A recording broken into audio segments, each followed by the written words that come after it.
Roller coasters are fantastic. So many different unique rides all over the world, all full of different forces that can be exerted on your body, like airtime, hang time, G-forces, both laterally and non-laterally, going through elements such as inversions, outer bank turns, airtime hills, whippy transitions that throw you around your train. This is what makes me a roller coaster enthusiast.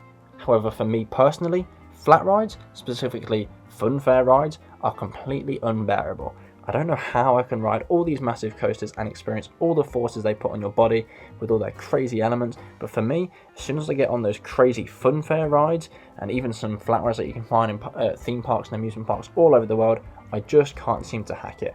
My body makes me want to throw up, I feel incredibly sick and ill, and in this video we're going to be doing something a little bit different and looking at some of the craziest flat rides anywhere in the world, but also taking a look at some of the weirdest, jankiest roller coasters that we've seen ever made as enthusiasts. I'm sure we've seen those clickbaity videos online. There are some crazy sort of coasters out there, and today we're going to be looking at a few of these rides and seeing how dangerous they are, because I'm not sure I could ever ride any of these coasters without the fear of potentially not getting off these coasters and rides alive. Welcome to Coasternaut, and if you enjoyed this video, please do give it a like, subscribe for future videos on theme parks, fun fairs, roller coasters and other rides and attractions, and stick around to the channel for more. So we're starting today's video off with a clip of the most probably feared amusement and theme park ride anywhere in the world. These are the Tagada travelling funfair rides. These things are absolutely terrifying. I mean, I think they're even banned from being in the United States. These are essentially, as you can see, like a spinning disc ride with absolutely zero restraints on them at all. So, you know, you sit on the side, the G-forces keep you sort of, so you can, you know, keep you inwards and make you so like you can stand up and face inwards and everything, but there's no restraints. People get absolutely flung about, bouncing up and down, spinning around at quite a speed on some of the cycles, and I just think if I ever went on one of these, I wouldn't just end up with bumps and bruises, but I would be absolutely throwing up over whatever guest was unfortunate to sit next to me on, and I just hope I never have to go onto a Tagada.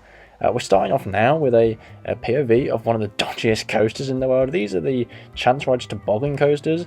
These aren't necessarily the most thrilling layouts. It's like a vertical lift hill and then a spiral descent around that lift hill, followed by some extreme sharp bunny hills. But these just look like the jankiest, most dangerous coasters anywhere in the world. How people have the guts to ride one of these for anything other than just a cred is beyond me. And speaking of the jankiest, dodgy coasters in the world, anyone that is brave enough to ride a backyard coaster like these, oh my god, I mean, these are literally built by people in their gardens.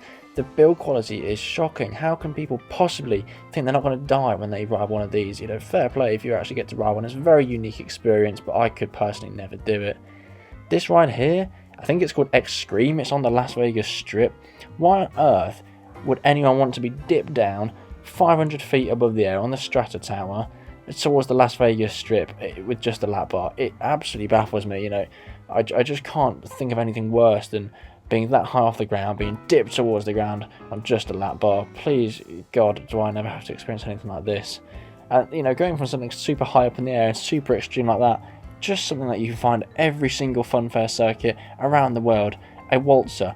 These things make me, I think this is the reason why I hate funfair rides and flat rides. I don't think I could ever get on one of these again without physically dying on the ride.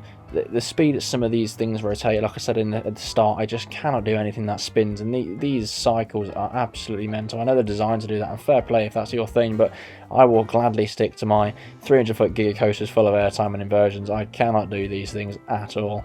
And speaking of coasters, well, this is unique. Look at these SBF coasters here. That is a beyond vertical drop and a half in that tiny little car.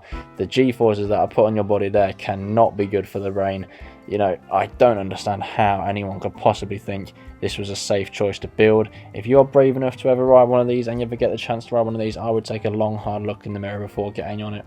But actually coming from a big manufacturer now, we've got a clip from Giovanola. This is Gold Reef City's coaster. This looks terrifying. It's like an early version, essentially like a B&M dive coaster from Giovanola. But this was subcontracted by Giovanola. It wasn't really built right, as you can see there. The drop isn't straight. Apparently there's a massive pothole at the bottom. It's had various maintenance issues and safety issues over the past. And yeah, if you ever get to ride this thing, if you make it off alive, fair play. I think you've actually done very well. I mean, just look at the guests there. They know that was one of the closest experiences to death that they've ever been through. And yeah, people that have survived that, you are some lucky people. Now, speaking of rides that you can find at a lot of parks, even things like this, the Zamperla Air Race. Oh my god, I mean, that is just literally up and down, side to side. And people are probably laughing at me watching this video thinking, really? Like, you kind of any of these rides? I know. I am a coaster enthusiast, I'm a theme park enthusiast, but flat rides and funfair rides, as much as I can appreciate them and see what they can add to a park, whenever I go to a park, I am there for the creds. I'm there to re-ride coasters and experience dark rides and water rides, flat rides. Unless they're just up and down, no spinning, not for me. And even then, like I say, fantastic rides like Ripsaw. I'm not sure I could ever ride a Huss top spin. I've been to Phantasialand, but I chickened out. I couldn't ride the top spin at Phantasialand. Theming was fantastic, but yeah, I don't know. All of these inversions over and over and over again. I'm not sure I could ever do that. Do you think I'm just being stupid?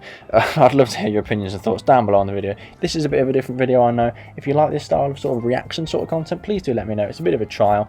Thank you so much for watching. Subscribe to the video and like it if you enjoyed, and I'll see you in the next one. Thanks for watching, guys.